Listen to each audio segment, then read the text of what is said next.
Henry here got on the train with $200. He couldn't see any harm in a friendly game of cards. What if the other men were strangers? And take Joe Collins. He's got a nice wife at home. But he met this girl at the bar, and she looked, after the first couple of drinks.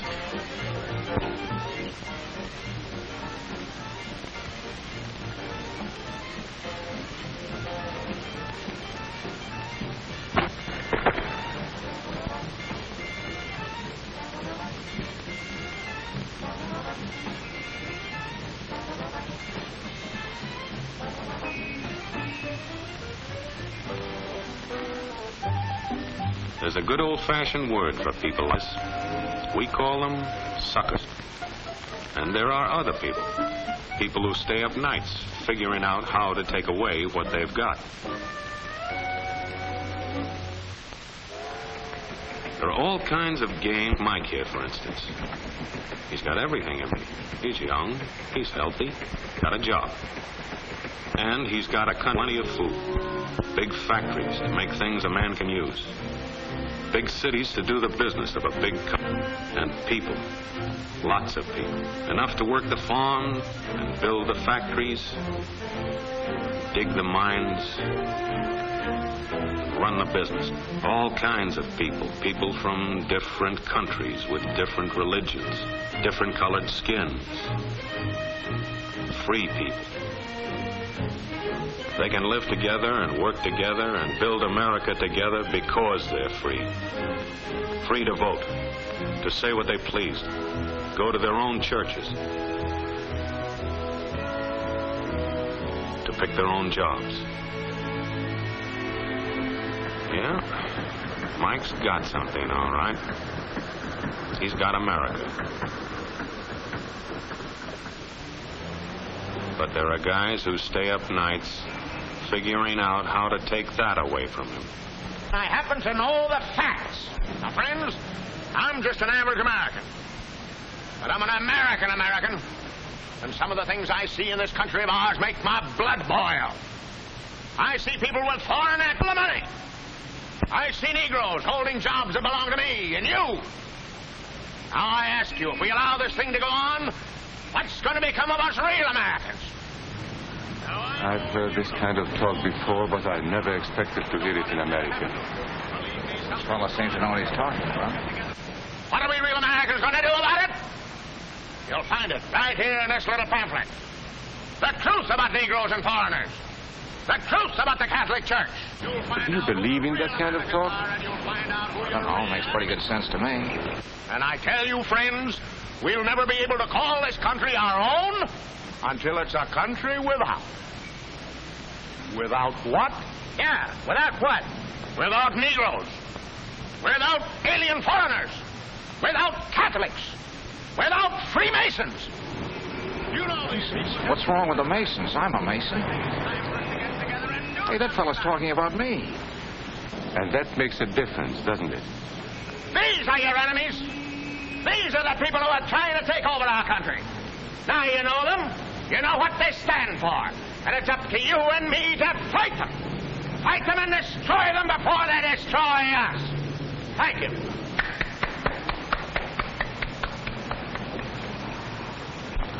Before he said Masons, you were ready to agree with him. Well, yes, but he was talking about... What about those other people? But in this country, we have no other people. We are American people also. What about you? You aren't American, are you? I was born in Hungary, but now I am an American citizen. And I have seen what this kind of talk can do. I saw it in Berlin. What were you doing there? I was a professor at the university. I heard the same words we have heard today. But I was a fool then. I thought Nazis were crazy people, stupid fanatics. But unfortunately, it was not so. You see, they knew that they were not strong enough to conquer a unified country. So they split Germany into small groups. They used prejudice as a practical weapon to cripple the nation. Of course, that was not easy to do. They had to work hard to do it. You see, we human beings are not born with prejudices. Always they are made for us. Made by someone who wants something. Remember that when you hear this kind of talk. Somebody's going to get something out of it, and it isn't going to be you. This is not classroom theory. I saw it happen. I saw it first in Berlin in 1932. 5 young men that I knew were standing in the crowd listening to the Nazi speaker.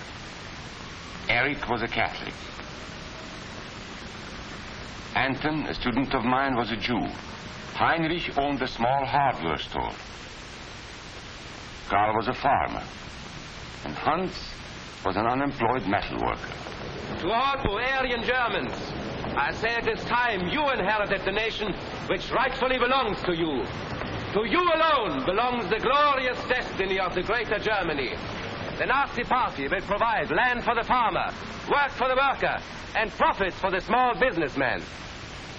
Who is getting these things now? The Jew. The Jew who has stolen our nation and our birthright. Who makes all the money and takes all our jobs? The Jew! He must be shunned. He must be ostracized. He must be eliminated. And the Catholics. We don't want our great nation run by a foreign church. We Germans will know what to do with these people when the time comes. They and their faith must be destroyed. Then there are the Freemasons. In Germany, we have no place for secret societies. There will be only one society, and that is the Nazi Party. There will be no secrecy about that in the new Greater Germany.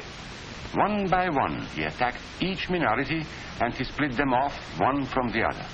These men were all fellow Germans when they came here today. Now they were split into rival groups, suspicious of each other, hating each other. They were being swindled, all of them. But the man who was really being fooled was Hans. He was pure German, according to Nazi standards. To him they promised everything, and he fell for it. That's how Hans became a Superman. They gave him a uniform and they pumped up his ego. He wasn't just a little fellow out of work anymore. He was a member of the master race. Hans and thousands of others like him, all playing a sucker's game. They gambled with other people's liberty, and of course they lost their own. A nation of suckers.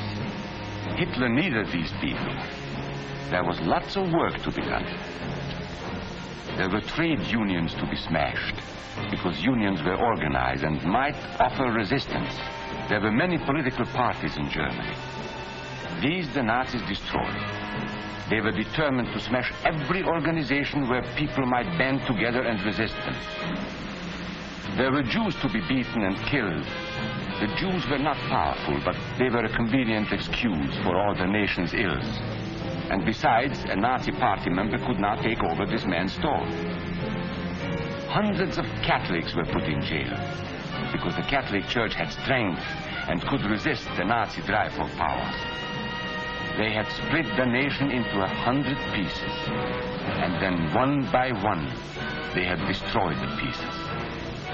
Over these broken pieces, the Nazis rode into power. One party, one nation, one religion. These men had won their struggle for power. They now ruled all of Germany. But still they had trouble with their oldest and most persistent enemy, the truth. They found that truth does not die easily, and so they decided to abolish truth. One great source of truth is literature, so they burned books, 20 million of them. Many great men in Germany who were spokesmen for truth were jailed or driven from their country. Teachers, writers, scientists. Education was discouraged. In 5 years, college attendance dropped 53%. It was forbidden to listen to a British radio program or read an American newspaper. In Nazi Germany, you had to get your information from Dr. Goebbels. He knew what was best for you. The church was one force in Germany still strong enough to proclaim the truth in public. This Catholic priest was arrested the following day on charges of immorality. The Protestant church also continued to try and fight for truth. The Nazis put this man in a concentration camp. There were others who spoke for truth, and I am proud to say that educators were among them. And what, may I ask, is an Aryan? I don't know myself. But let us see what our present so-called authorities have to say about him. They say he is tall,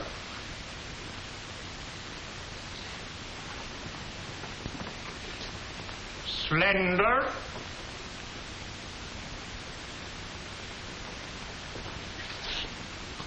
blue-eyed, and blonde. There is no Aryan race. And more important, there is no master race. There are people who may find these ideas convenient, but science cannot support them. There is no scientific proof that there's any correlation between a man's racial characteristics and his native ability or character. In all racial groups, we find the same range of potentialities. We find idiots and geniuses. We find criminals and philanthropists.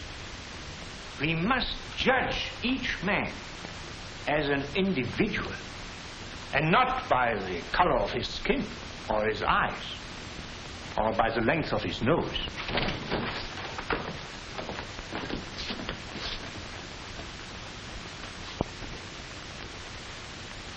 Come in, gentlemen.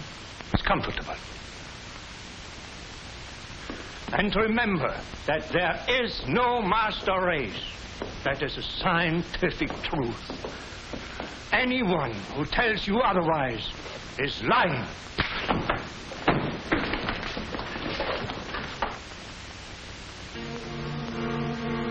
And so, for all practical purposes, truth had been abolished in Germany. A lot of my German friends wondered what had hit them. How did it happen? Where did it start? It started right here. And this was where it could have been stopped. If those people had stood together, if they had protected each other, they could have resisted the Nazi threat. Together they would have been strong. But once they allowed themselves to be split apart, they were helpless. When that first minority lost out, everybody lost out. They made the mistake of gambling with other people's freedom. Now let's see how those bets paid off. Karl the farmer was gambling on a better life for himself. What he got was extra hours of back-breaking work, as much as 100 hours a week. He was forced to stay on his land and produce what he was told to produce, because now Hitler was preparing for war. For Heinrich, who owned a hardware store, the bet didn't pay off either. 104,000 small businesses were closed in 2 years. And for Hans, conditions hadn't improved any. He had a job now in the munitions factory, but he worked long hours for little pay. The working conditions grew increasingly bad. And even though he didn't like the job, he wasn't permitted to leave it. And when Hitler decided the time was right, Germany went to war. Not by declaring war, but by a carefully prepared sneak attack. Once again, Hitler needed Hans to do his dirty work. Hans was an expert at brutality this time. And Hitler had decided to use Hans and his brutality against other peoples. The Czechs, the Poles, the French, the Russians. But in the crucial test of war, Hitler's race theories didn't pay off. His pure-blooded supermen were defeated by the mongrel armies he despised. By the British at El Alamein.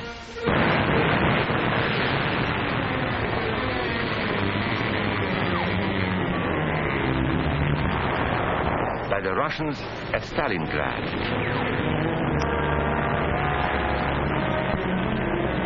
Then on D-Day by American soldiers of every color and religion, who smashed across the Normandy beaches and drove on through to the heart of Germany. For the misguided Germans who had swallowed the Nazi bait, the Nazi game did not pay off. The continent of Europe was strewn with millions of German bodies, pure Aryan bodies. Karl, the farmer, was left in the snow outside of Moscow. Heinrich stayed in Italy at Salerno. And Hans, who was going to rule the world, got only a little patch of Normandy that he could call his own. We must never let that happen to us or to our country. We must never let ourselves be divided by race or color or religion, because in this country we all belong to minority groups. I was born in Hungary. You are a Mason. These are minorities. And then you belong to other minority groups, too. You are a farmer. You have blue. You go to the Methodist Church. Your right to belong to these minorities is a precious thing. You have a right to be what you are and say what you think, because here we have personal freedom. We have liberty. And these are not just fancy words. This is a practical and priceless way of living. But we must work at it. We must guard everyone's liberty, or we can lose our own. If we allow any minority to lose its freedom by persecution or by prejudice, we are threatening our own freedom. And this is not simply an idea. This is good, hard common sense. You see, here in America is not a question whether we tolerate minorities. America is minorities. And that means you and me.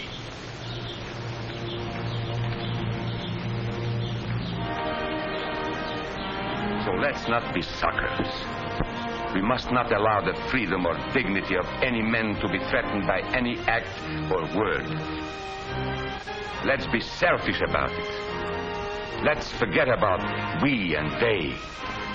Let's think about us.